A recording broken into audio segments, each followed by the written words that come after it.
Welcome back, Curios, to our wonderful Curio Book Club. Before we go down this dark, twisted spiral of a tale, make sure you guys like, share, and subscribe, okay? Now, let's get to this quick recap so we can get to this book and get into the shenanigans, child. So, Chandel is unalive, Rudy is unalived. Both unalivings echo some severe horror stories. Thalia keeps losing time, her mind, and everything in between. Evidence keeps showing up around her. And now, even Thalia doesn't seem to be sure she can trust herself. So, this is your last chance to pick who you think is behind all the Thrill Club unalivings. And here's the question. Given all the evidence that we've collected so far and what we get from these two chapters, do you think Thalia is the unaliver? If so, why? And please let me set the record straight. Do not just go with vibes. Don't do it. Don't go off of who you like. Don't go off of that. Just straight up evidence. Just use the evidence, okay? Make your picks now because after this, we may be out of guessing time. So now let's put Oreo Jr. over here and let's get back to this story. Okay. Come away. Come away from there, a harsh voice rasps. Thalia watched as strong hands pull Rudy and Chandel away. They didn't struggle. Two young male attendants led them to the door. Arnold, Mary Rose, did you get confused? One of the attendants asked gently. Did you go to the wrong room?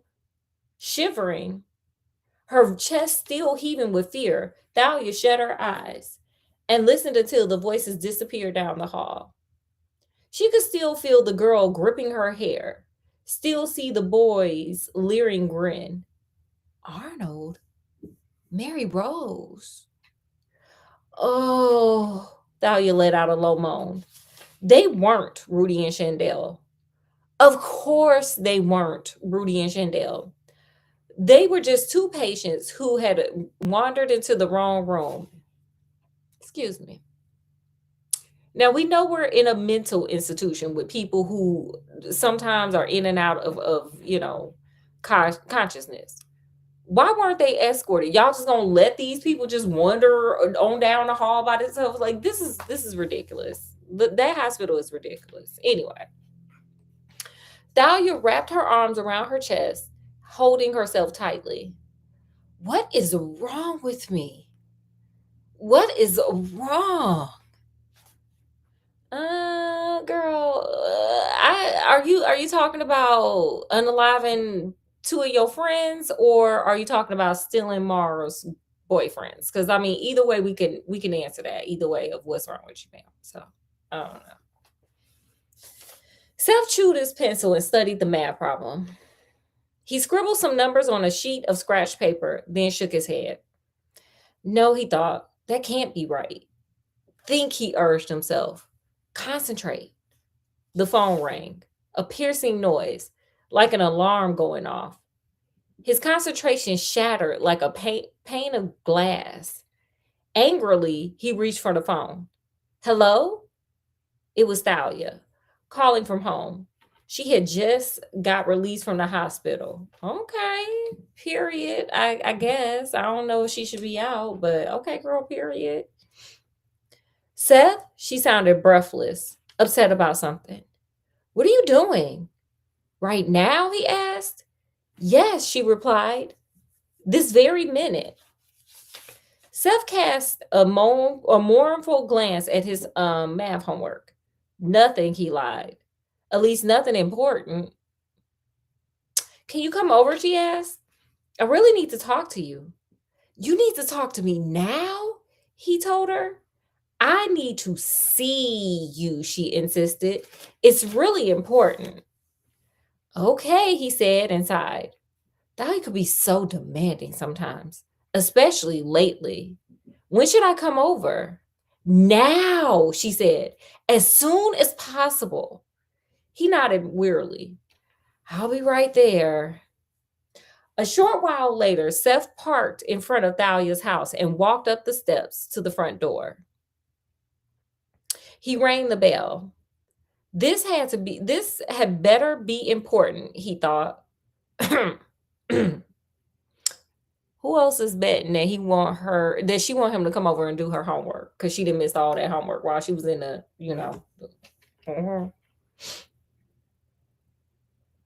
Thalia opened the door without a word of greeting. She grabbed him by the arm and led him into the den. She seemed agitated. Her blue eyes glittered with a mysterious light. Thalia sat down on the couch. She patted the cushion beside her. Sit down, she said. Don't be afraid. Afraid, thought Seth.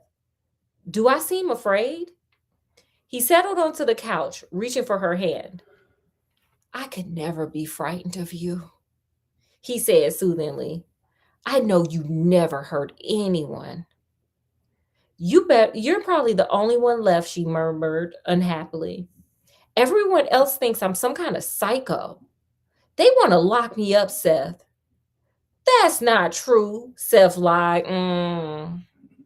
Told y'all he was lying, and everybody thought she was guilty. Told y'all. To her, you just have to be patient. Right now, everyone is upset and confused.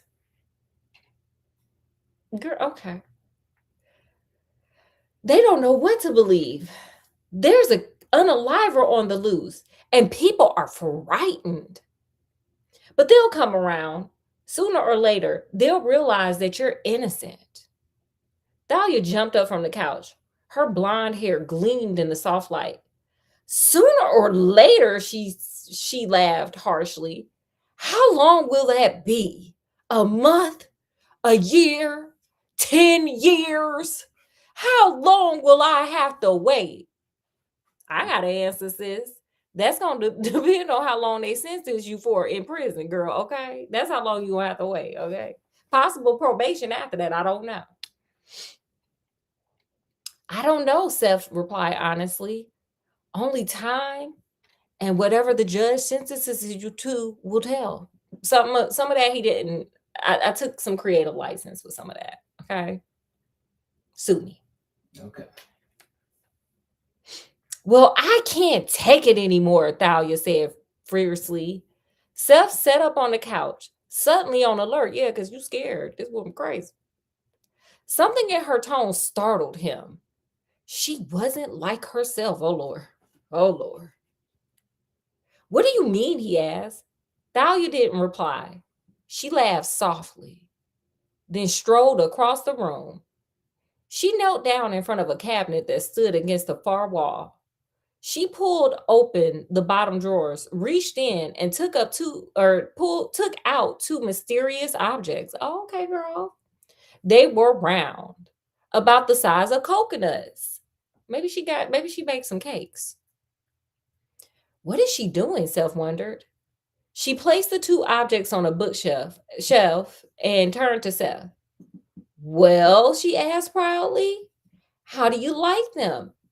These are my trophies. Seth stared harder. It couldn't be. A strange hoarse giggle escaped his throat. Why is he laughing? He jumped to his feet and took a step towards the bookshelf. Then he froze. Two human heads stared at him. The skin was green and shriveled. Patches of hair had fallen off, but Seth recognized them at once. Chandel and Rudy. Seth turned to Thalia, his mouth open in an O of horror. I saved them, Thalia explained casually. My trophies. A long silver object glinted in her hand. A hacksaw. Where did she get that? Yeah, where did she get it, sir? Seth raised both hands to protect himself. Thalia moved forward with surprising speed, slashing the air with the blade of her hacksaw. I need another trophy, she told him. Girl, what in the hell is going on? They didn't let her out the hospital and she didn't cracked up right on up. Put her back in there. Girl, see, this is why everybody think you're guilty. No way, Thalia declared. Her voice was firm and steady. I'm not doing it, Seth. There's no way. I'm reading that story at tonight's meeting. But Thalia, Seth pleaded. Forget it, she snapped. Tears welled up in her eyes. I can't, Seth. Not after everything that's happened. I can't believe you called a thrill club meeting for tonight without discussing it with me. You didn't even tell me why I was coming to your house. And now Mora and Nessa are going to be here any minute. How can you ask me to read them this horrible story? Now, wait, girl. Now, wait. He wants you to read that story. Girl, absolutely no. Hell no. Hell no. Okay, honey. I would probably add some extra curse words to that. Would y'all read the story after everything that happened? Y'all put it in the comment section. Scott, would you read the story? That story that we just heard with the shrunken heads. No, probably not a good idea. I would, child, this a mess. Seth didn't argue. He set the story down on his father's desk. No problem, he murmured softly. If you don't want to, you don't have to do it. I just thought you might want to read something tonight for old time's sake. So everyone would think you were okay. Sir, are you serious? What about that story with the shrunken head says that she's okay? Like, Seth is not okay. Just saying. How could he think that? Thalia wondered. How could he even dream that I might read a story about saving Chandel's and Rudy's heads as trophies? A story in which I admit that I'm an insane unaliver. Sometimes Seth is just so insensitive. It was beyond belief. And what if the police got a hold of this story? Yeah, girl. What if they used it against her in court? Girl, you gonna just go to jail for life? I guess. I don't know. Maybe the unaliving penalty, girl. We don't know. Don't be reading that story, girl. Her hearing was only 2 weeks away. It would just confirm everything that people thought about her. That she was some kind of heartless, unfeeling monster. A person who unalived her friends without the slightest trace of remorse. Thalia slumped on the couch, suddenly exhausted. The doorbell rang, and Seth rushed out of the room to answer it. Thalia didn't like being left alone in Seth's father's study. She glanced around uncomfortably. The walls were cluttered with exotic artifacts from New Guinea. Shields, primitive swords, and spears. And lots of grotesque masks, like the one Seth had worn to her house that night. Yeah, because he weird. This was the room where Dr. Varner had unalived, Thalia remembered and shuddered. Unalived at his desk of mysterious causes. And this is where Seth want to have the meeting? Okay, girl, okay. Seth returned a moment later with Mora and Nessa in tow. Except for her brief glimpse of Mora from the hospital window, Thalia hadn't seen either one of them since she had been taken to St. Elizabeth's. She couldn't blame them for staring, for trying to figure out if she was the same old Thalia or a new person entirely, a dangerous, psychotic unaliver. Now, let me just give y'all a little glimpse into my mind and tell me what y'all like. Give me a glimpse into y'all's too, because let me tell y'all something. If Seth had called me talking about, oh, Thalia out the hospital, did y'all want to come to the Thrill Club meeting? Let me just assure you, I wouldn't have showed up. And that's just me. But would y'all have showed up, Scott? Would you have showed up to this meeting? Probably sit it out for a little while. Child, the last one we called Rudy swinging from, the roof. I'm not coming. Okay. I would have left them on red. But that's just me.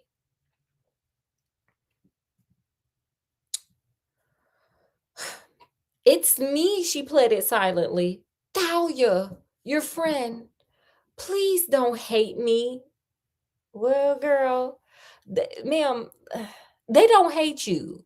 They're just scared of you and them ketchup and dirt stains that keep popping up on your body and and the bodies that be just popping up near you, child. They don't hate you though. Hi, Nessa said warmly. It's so nice to see you, Dahlia. Same here, Thalia smiled. She wanted to hug Nessa, but she didn't know if it would make Nessa nervous. It probably would. She remained on the couch. It's really great to be back. Mara hung back, hiding partway behind Nessa, tugging nervously at her shirt cuffs. She's hiding, Thalia thought. She's embarrassed to see me, especially since she's been spending time with Seth behind my back. Girl, really? Is that the damn?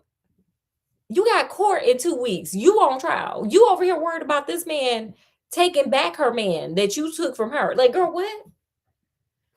Anyway, how was the hospital, Mara asked. Did they treat you okay? It was fine, Thalia replied. They gave me shock treatments only when I wouldn't eat the food.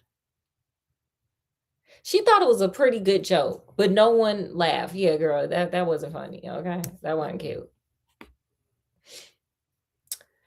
It's so tense in here, Thalia realized. It's like we're strangers. Hey, listen up, guys, Seth exclaimed. This isn't a funeral. We've been to too many funerals lately, Mara reminded him, staring at the floor. I've been to enough funerals in the past month to last forever. Nessa tucked a strand of brown hair behind her ear.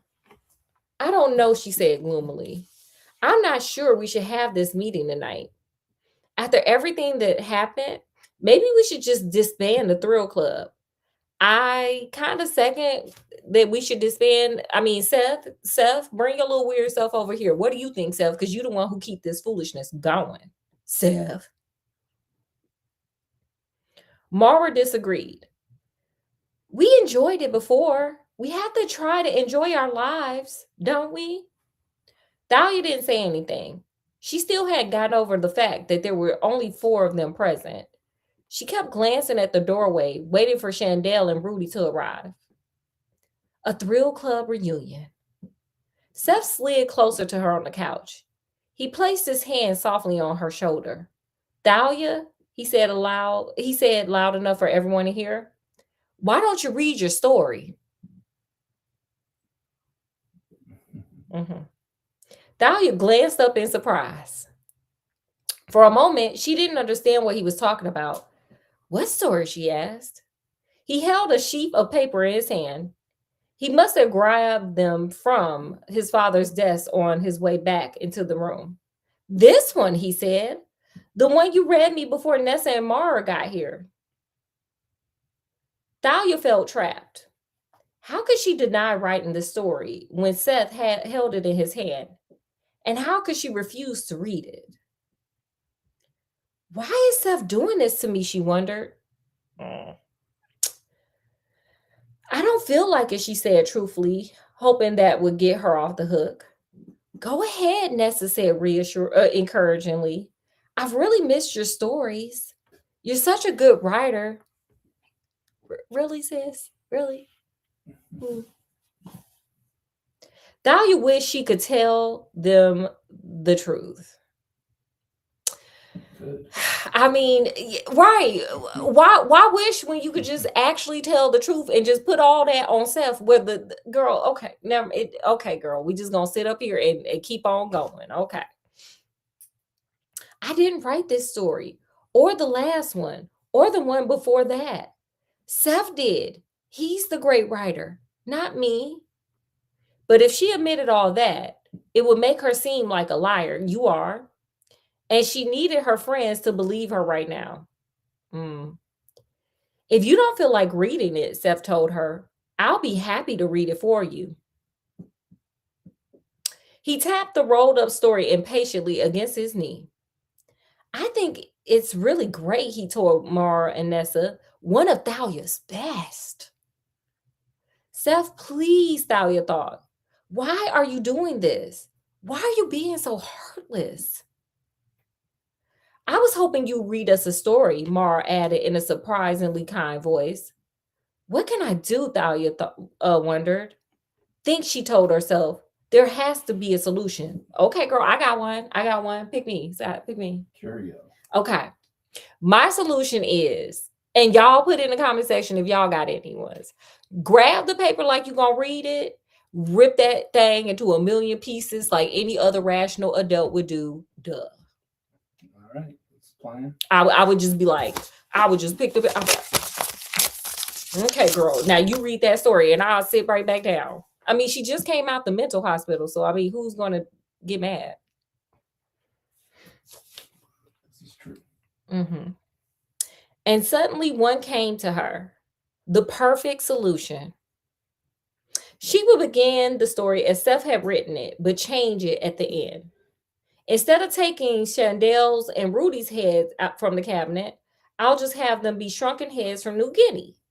That will be creepy enough without hurting anyone's feelings.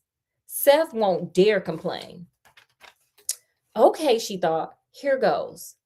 Dahlia took the papers from Seth's hands, cleared her throat, and began to read in a soft, shaky voice. Seth chewed his pencil and studied his math problems. Once she started, her nervousness stopped. The sound of the words soothed her, the power of the sentences. She saw the scene unfold in her head. Seth driving over to her house, sitting down next to her on the couch, watching her as she bent down and opened the cabinet. Okay, girl. She pulled open the bottom drawers, reached inside, and took out two mysterious objects. They were round, about the size of a coconut. Dahlia paused to collect her thoughts. Now I have to begin improvising, she told herself. Forget the words on the page. She glanced up at her audience. Mara and Nessa watched her closely, nervously waiting for the next sentence. Then she turned her eyes to Seth and noticed something strange. He wasn't even paying attention. He was listening to his Walkman. Uh-oh, y'all. Nostalgia breakdown. Y'all remember Walkmans? Scott, you remember it? Y'all? Oh, yeah. I got mine right here. Boom. Look at my Walkman. I'm gonna hit my play button. Moving his lips to some private music. He wasn't listening to a word she said. Girl. He over there trying to be a rapper, probably. Like, remember in the 90s when rap was big? He over there like we used to do in the 90s. That's what Steph do. Okay. Yeah. I can change anything I want to, she realized. He will never even know. Then she blanked out for a second. Uh-oh, here we go with that. A sharp buzzing noise erupted inside her head. Ow, she cried. What's the matter? Asked Mara. Nothing, Thalia said uncertainly. What's going on here? She wondered. What's this buzzing in my head? Keep reading, pleaded Nessa. I'm unaliving to know what happens next. Despite her plans to make up a new ending, Thalia began to read the story Seth had written for her. What's wrong with me? She wondered. Why can't I stop myself? As she read the frightening scene, she glanced up at Seth. He was watching her now, smiling. Before she knew it, she had reached the chilling end of her story. She moved forward with surprising speed, slashing the air with the blade of her hacksaw. I need another trophy. Feeling shaky, Thalia lowered the pages of the story and glanced at her audience. Oh, girl, I'm sure they're gagging. I'm sure. Mara and Nessa stared back at Thalia with wide eyes. Their expressions troubled, like, maybe she should have got out of the hospital so. It's a creepy story, Thalia, Nessa declared. But how could you even think of reading it to us? I mean, two of us have unalived, and the buzzing in Thalia's head drowned out Nessa's voice. All at once, the buzzing faded, and a voice started to speak in her head. Uh-oh, girl. A new voice.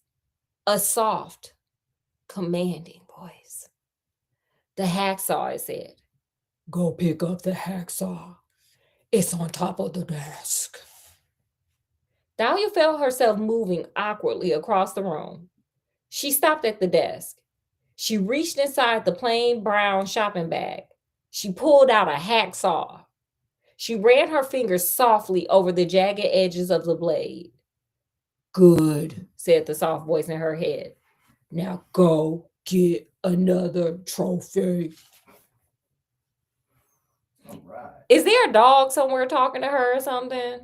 Because, girl, okay. Well, that ends this chapter. That's the end of that chapter. And that's the end of this reading. I know. Oh, I'll leave y'all on a cliffhanger today. Oh my God. I know. Okay. Okay, Curio Book Club. Okay. Now things have officially just gone off the rails. Okay. We don't know where we at. It's just a lot going on. We got Thalia sees Rudy and Chanel in the hospital only to realize that she was hallucinating and it wasn't actually them. She calls Seth over and starts talking about some trophies. Then she finally reads the new horror story. Her head starts buzzing. She hears a voice giving her commands, and she gets up and grabs a hacksaw. Boom. So apparently, Thalia has entered her Son of Sam era, okay? Because now we have a voice in her head telling her what to do.